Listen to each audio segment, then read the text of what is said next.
Hey, everybody. This is Tim Laskus, and you're listening to The Tim Laskus Show, episode 17. And today's featured guest is Cassie Parks. Cassie retired at age 32. She'd left a corporate job and said, see ya. She's a 7-time best-selling author. She's creator of Manifest 10,000 course, which has currently served more than 1,500 peeps in 26 countries. I meant to say people. She must speak 26 languages. I don't remember her saying that. Maybe she does. I don't know. It's possible. Maybe she's got interpreters. She's doing so well, she could pay for her interpreters. Hey, but she is incredible. She has best-selling books and on topics of money and business and lifestyle. And she's doing it all. And she sent me a copy of her new book, Manifest $10,000. And it is sweet. I don't know what the cover is made out of, but it is like smooth, suave. It's not your regular book cover. And for me, who has like undiagnosed ADD, it's very short and easy to get through. And man, I'm loving that book. I'm feeling good and I like it. And this is a great interview. And you be sure to stick around and enjoy. The Tim Laskus Show, in search of entrepreneurial gold. Tim digs deep into the minds of his guests, entertaining, down to earth, and informative. Now, here's your host, Tim Laskus. Welcome, everyone, to the Tim Laskus Show. I'm very happy today to have Cassie Parks. I got it right that time, Cassie. I think so. You did. Perfect. She's my guest today. And just thank you, Cassie, for joining me and taking time out of your busy schedule to be here. Oh, thank you for having me. I'm excited to share with your listeners today. Yeah, for sure. You were saying that you'd love to travel and you've got a lot of awesome stuff that you do outside of what you kind of focus on professionally. Can you share with the listeners a little bit about what that is? Yeah, definitely. I love to travel. I love to, really one of my favorite quote unquote hobbies is hanging out with the people that I love and just really being and either going exploring on an adventure or just hanging out and playing cards. So I'm getting ready to do a bunch of travel back to back, which is exciting, going to visit people, going to do a mastermind for business, and then going to Manhattan because I love New York and I have an opportunity to just go stay at this amazing place. I've also, in years past recently, I was performing in an improv show. And most recently, one of the hobbies that I've taken up, which is also part business, but really activates that creative side, is I just finished my first novella and published it about a month ago. Wow, that's excellent. Congratulations. Thank you. Yeah. Now, you say you like to travel. Do you like to travel outside the country or just within the states? I do. I like to. So I went to Tuscany and Rome last year. This year on the agenda is definitely London and probably Paris. So definitely love to explore the whole world. Wow, that's excellent. Well, I've been to Scotland and England and had a great time there. And I saw lots of sheep in Scotland. It seemed like every time I turned around, it was like, oh, there's another sheep. There's another one. But I guess they're great for making wool sweaters, I suppose. Yeah. But recently, my wife and I, we like to travel to Central America. She's from Costa Rica. So we go there to visit her family every year, and we spend time in Nicaragua. And it's a great place. Not a lot of people are there, and which is nice. So it's still fairly cheap to get around. But anyway, describe to the listeners a little bit about your focus and expertise professionally. What are you currently working on? Yeah, so I help entrepreneurs welcome more money into their business. I'm currently working on my project of two, actually. I'm putting together a magazine just to share with people for inspiration about my clients and the journeys that they've come on, because they've just grown so much. And I think we learn through story. I think we start to believe we can do something by seeing other people's stories of how they did that. So we've been putting that together for about 6 weeks, and it's just about done. And then I'm working on the pre-order campaign for my book, Manifest 10,000, which comes out in bookstores in May of this year. Now, you mentioned welcoming more money, and I'm guessing there's listeners out there are going, Hell yeah, I welcome more money. Come on. Fill my pockets up. I got a Yeah. backpack. You can fill that up too. What does that mean when you say welcome more money? So what I find a lot of times where entrepreneurs get stuck and where they show up in my world is that, they want to be successful, but they don't have they're not open to the amount of money that success would bring in. So, they have a total goal of helping all these people, which generally means, bringing in a significant amount of money, and they're just not there yet with allowing that money into their space. And so, I work with them and really like welcoming that abundance and allowing that to flow in and through their lives. Yeah, for sure. And is it usually a difficult transition for people to make? How long does it typically take for someone to kind of explore and discover? And I know everyone's different.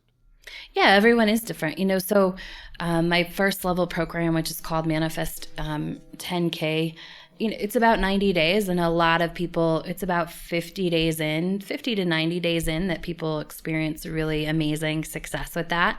And so that's kind of, that's around the 10,000, 10 to, 10 to 20,000 mark is usually what people bring in that are super successful in that course.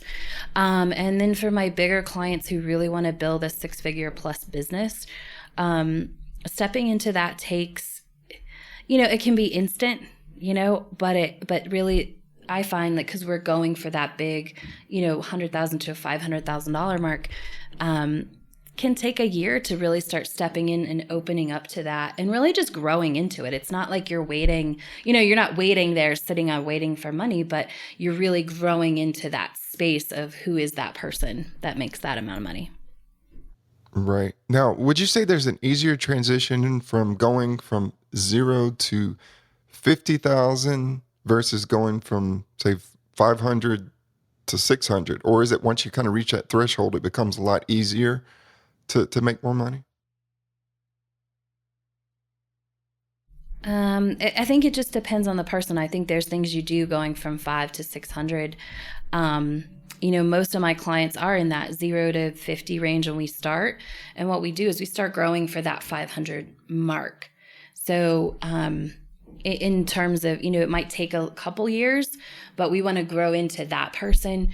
So I do think it just depends on the person if it's harder to go from 0 to 50. I think once you learn the skills, going from 500 to 600 is a lot easier because what has to change. Once you learn in your mindset, like, okay, I just need to expand this. I need to look at this differently.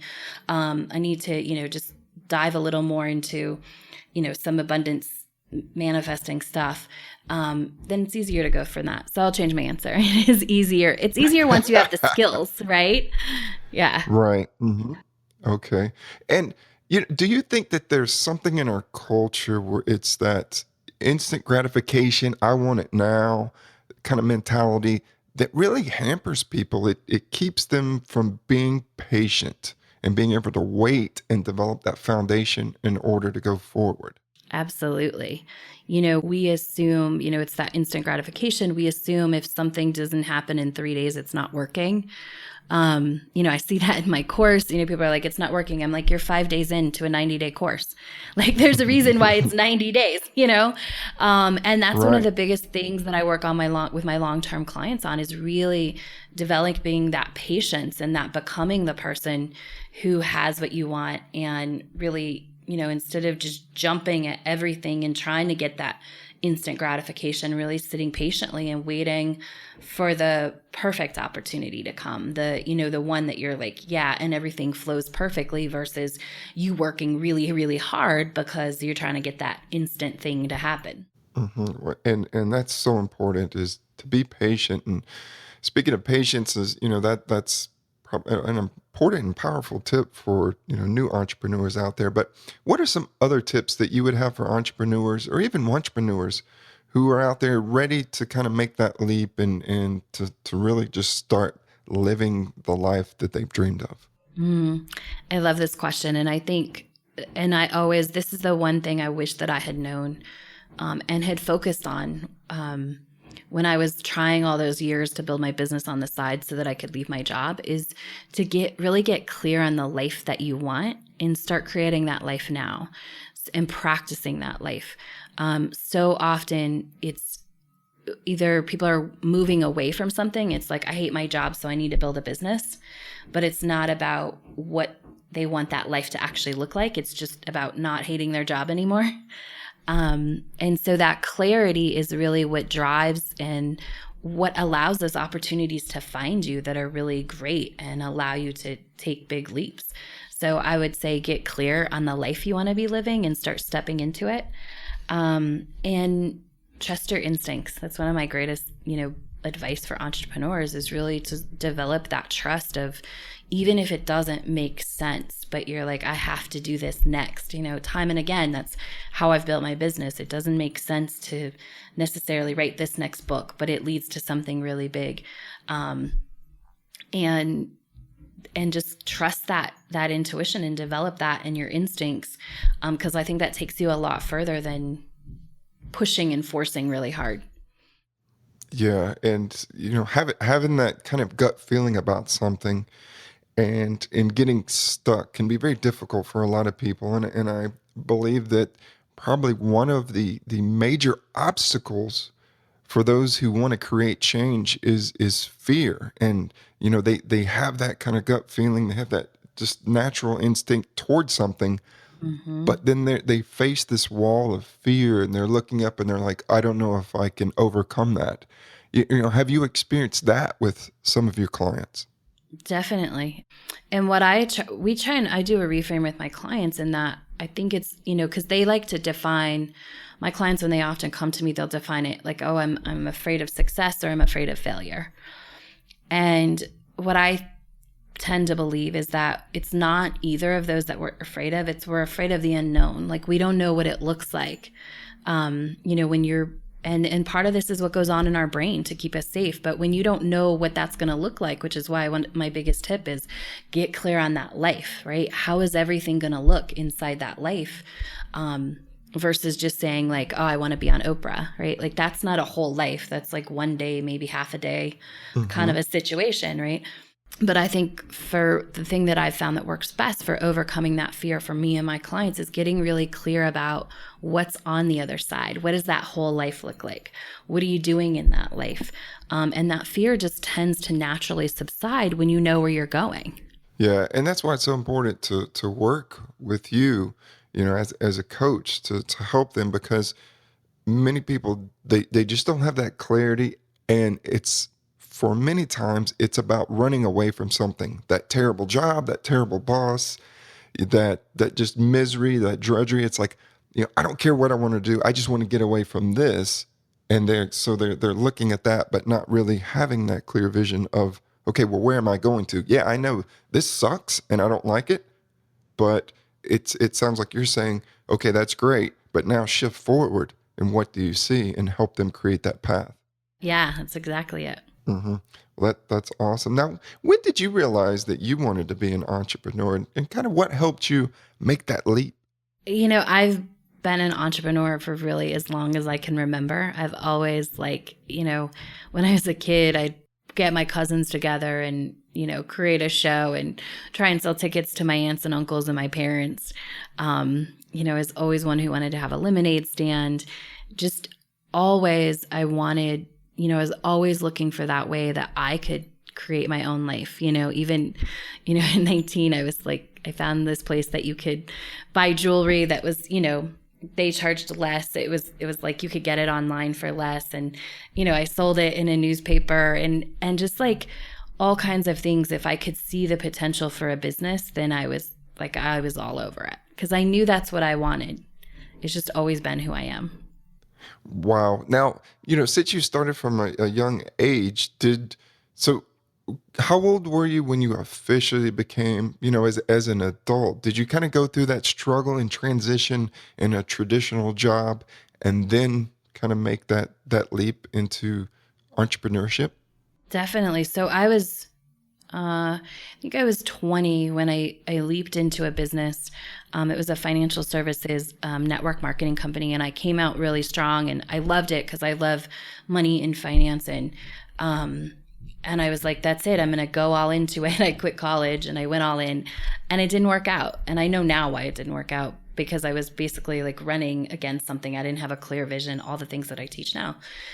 And so I went, that didn't work. So I went back and I, got a job. I went back to school. I got my master's, and got another job and tried to build my business on the side of a corporate job. And I couldn't do it. I didn't have the energy for it. I was working, on average, probably 60 hours a week. And I just didn't have, I tried to build my business, but I didn't know what I didn't know. And I didn't have a clear vision, right? It was always until the very end when I got it and everything clicked.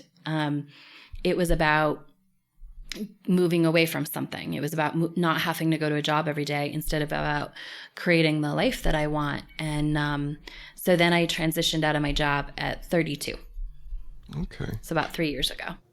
Right. And, do you recommend that people really kind of have a backup plan, or burn the ships and just go forward, and that's what really puts your kind of feet to the fire and makes you perform? I think it's very individual. Some people thrive when they burn the ship down, right? And I am not one of those people. And I learned that at 20 years old when I sort of burned the ship down and then it didn't work. I am somebody who can't build my business, if my needs aren't met. So if I, and I learned that, like, I needed to have some stability that I could eat and I could live before I could transfer out. And so for me, I built that through real estate. I built a passive income that paid my bills, like the basics. And because that's the way I needed to do it, because I didn't, I knew that I couldn't get over sort of that desperate feeling if I didn't know, like, if I could go to the grocery store. But I think other people really thrive when they burn stuff down and they have to do it. And so I think it's a very personal thing. I think it has to come from inside and knowing you versus taking someone else's advice on how to do it. I think that's an interesting take that you just mentioned about developing a passive income. So it's almost like, well, start these other things, although it's not your primary focus, but to develop some passive income that will give you a cushion and some comfort along the way. And then after you kind of quit that job, you've got this passive income, and then you can really focus on what it is that you really want to build. So that's really interesting. I like that kind of design that you had as far as going forward and how you were going to make it work. Thank you. Yeah, it was, for me, that I feel like that's what freed up the energy that I needed to be able to create the business and serve my people in the way that I wanted to serve them. Mm-hmm. Now, you set up this kind of whole, foundation and structure of passive income. When did you learn about money and finances? Did you ever have that talk when you were growing up with family members about, okay, this is how you manage money and this is how you make money and this is what passive income is. Did you ever have that talk growing up? So we didn't have the passive income talk. My mom is probably one of the smartest people I know when it comes to this. We were, and I'm not sure she did it intentionally or she was just like, she wanted it to be different. And what she did is, I was 14 and my sister was 12, and she's like, make a budget, what you need, for sports, what you need, what you want for, like, if you're going to go to the movies on Friday night, what you need for your lunch, to pay for your lunch every day, like, and give it to me. Like, you decide, like, tell me what it is and give it to me. And then we're going to discuss it. And what she did once we did that is, then she wrote us a check at the beginning of the month. And we were in charge of then allocating out and budgeting and making sure there was money for lunch all month and making sure, we could pay to go out with our friends and making those choices about what we did and what we didn't do. And I think for me, that was one of the best things that she could have ever done, because it empowered me at a really young age and showed me, and she didn't say, it wasn't like she was saying money doesn't grow on trees. It's not everywhere. It's like, here's the amount you have, and you get to make the choices on how you want to do that. Like, if you want to buy the $100 jeans and, not eat lunch or do whatever else, like, that's your choice. But here's the amount of money you have for your clothes and your food and all of that. And, she would have let us, like, take and make a lunch from home if that's what we wanted. But, really so that you had to make those choices and you had to allocate out. And I see the way that that's played out in our lives in a really big way. And so that was kind of how I learned. That's how I learned to manage money. We didn't necessarily talk about passive income. I don't think it was what they looked at. They had some from a few investments they had made. And as we grew up, my mom had, a couple of rental properties that came. And so I was, on the peripheral. We didn't have the discussion, but I kind of saw, okay, like here's some opportunities to do this. And really when I worked for the financial services company is when I learned about passive income and how people could create investments that they could live off of. And this is the part that was attractive to me, is like not have to go to a job. Because I knew I wanted to be in charge of my own time. So then I really started exploring this whole concept of passive income. Wow. Now, how old again were you when your mother kind of gave you free reign of saying, all right, develop your budget, I'll give you a check? 14.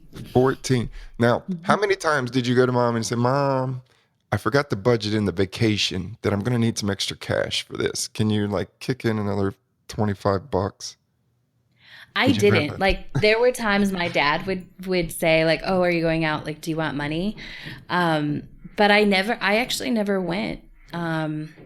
I never went to do that. And I managed, to save and eventually like I always had, I was always a person, like I was kind of the oldest in my parents' friends group. So I was always got paid for babysitting. I always had ways that I was looking to make money because I've always been that way. But I don't remember ever going to her and saying, maybe once or twice I did go say like, hey, I need new cleats and I don't have the money for it or whatever. But it wasn't that often. Wow, it sounds like you were spot on and pretty responsible from a young age and a true hustler. Are you related to Gary Vaynerchuk? I'm not. He always talked about the lemonade and the I don't know, the cards, the baseball cards, and going to the yard sales and buying stuff cheap and flipping it and making $1,000 a month. So when you were telling me your story, I was like, she might be related to Gary Vaynerchuk. I love that. Oh, I love the story. There you heard it first. Cassie Parks is related to Gary Vaynerchuk. No, I'm just kidding. So, since you've been an entrepreneur, the strain and struggle in many different ways can be very difficult. But, for you, what has been the most stressful situation mentally? And how have you been able to overcome it? I think for me, mentally, the most stressful situation came before I quit my job. Like I was, there was this summer and I did this booth at this event and I got a lot of people on my list. And I was like, oh, this is a really good idea. I can just go to like fairs where there's more people, right? And so I bought all these booths this particular summer that I paid a lot of money for at the time. Like, it was probably like $300 a booth. And, I didn't really know how to run a booth. Like these were much bigger than like the 2-hour thing that I had done. And, it was stressful. I was giving up my weekends, from work. It was a lot of work. It was not successful. I didn't know how to make it successful. And so I think that was really one of the most stressful times I had in my business. And, but I also think it was good because I think it made me let go for a little while. It made me be like, this isn't working. I don't know how I'm going to make it work. But sort of, it made me step back and really look back really come back to the passive income thing in a roundabout way, and start focusing on that and start, it was a little while before I started building it in real estate, but it was really the thing that I was like, it's not working this way. I have to figure out a different way. That's a great story. And, when working with clients, what are some of the things that you've seen as a trend that they struggle with mentally during their journey? So one is money, really making the investment, the fear of investing in certain things and in trusting that they know what they're doing. And that's one of my favorite things really to overcome as a coach. That's a trend. Not knowing where the next client is going to come from and not really understanding, how to get there, how to get that space. And then, for my clients, it's trusting the process. Like, it's all working. We start with the end in mind. We start with that 5 years out. What do you want your life to look like? And sometimes along the way, you can't see how it's working out, but it's working out. And so just staying and trusting the process and trusting, like, look, you've set this intention. This is where you're going. Just be patient. Follow the steps, is one of the biggest challenges. Well, it sounds like you've done some great work with the clients that you're with. And thinking back, what has been the most fulfilling moment during your entrepreneurial journey? So just about a month ago, I did my first Manifest 10K live. So it was like next level of my online course. And my year-long clients, I invited them to share their stories with the room. As I mentioned, I believe when we see what's possible in other people's lives, we start to believe it more in our life. And so just seeing them up there, sharing how far they'd come, and over the 8 to 12 months of us working together, that was the most fulfilling thing, is seeing how much they've grown and hearing their stories. Because I see things along the way, but I don't get I don't know all of it. Sometimes they don't remember to tell me. And so really just hearing them share that is probably the most fulfilling thing ever in my coaching career so far. Wow. So, then you really you get to see all the work that you've put into work in being with them, and see them kind of transform. And, I know as a coach myself, it's often difficult because you don't always get to see kind of the fruits of your labor, unlike someone who is, say, in commercial, a builder, and they get to have a plan of how they're going to put the building, where they're going to put it, and then they put it up, and then everything is finalized, and they sit back and they go, wow, I built that from just an idea, from scratch, from plans. And as a coach, you often don't have that ability to really see, your successes. So that must be an amazing moment to sit back and have them share their journey and all the changes they made. Definitely. Yeah. Well, that is great. Well, Cassie, you have been fantastic and wonderful in this show. And before we go, I would like you to tell the listeners how they can find you online, your website, social media, and any other products that you think is important for them to know about. Definitely. So you can connect with me at CassieParks.com. That's CASSIE Parks.com. And then would love to share, I'm doing a pre-order campaign for Manifest 10,000. So if you go to manifest10,000book.com, there's links to pre-order from Amazon or wherever. And when you come back to the form and you fill it out, I actually send you a book right now, and then you're going to get the book around May when it gets delivered. And so you can have the book now, and then you have one to gift to someone else later. So if anyone is looking to manifest $10,000 or bring $10,000 in their business in the next 90 days, it's a great book to pick up. Wow, that's excellent. Well, thank you, Cassie. It's been a pleasure, and I look forward to staying in touch and following you on your journey as well. Same here. Thank you so much for having me. Want more entrepreneurial tips? Go to timlaskos.com.